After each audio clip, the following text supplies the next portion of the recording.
There's a That's what Tower I'm of trying to Babel say. aspect in our time. I mean, one of the curses of the modern era is our tendency towards utopianism.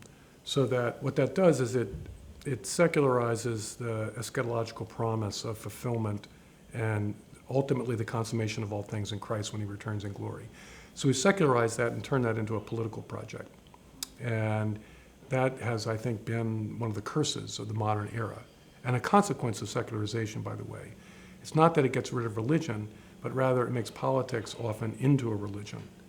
And I think one of the contributions that Christians can and should make to the future of American civic life is to keep the secular secular.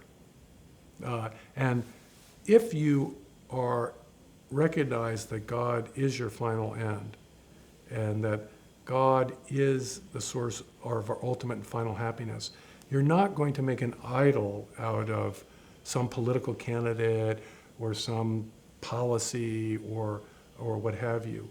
And I think that this is something that we desperately need in our time. It's a great paradox. You know, you would think that an unbelieving population would be, and that was the promise of the open society. If we just take the temperature down, people will be at peace with each other because they won't want too much. And they'll, you know, as I say, nothing's worth fighting for, no one will fight. But we're just not made that way.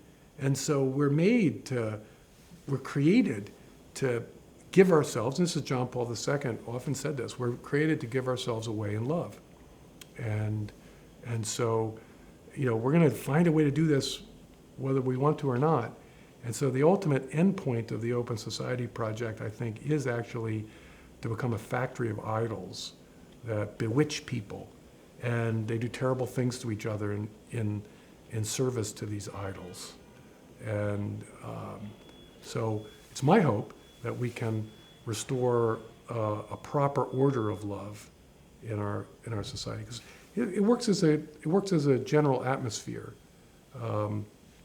Love of your family, those who are near to you, your fellow citizens, and then love of God. There's a ladder of love, so to speak, that we climb up, and also that we descend down from as well, move up and down the ladder of love.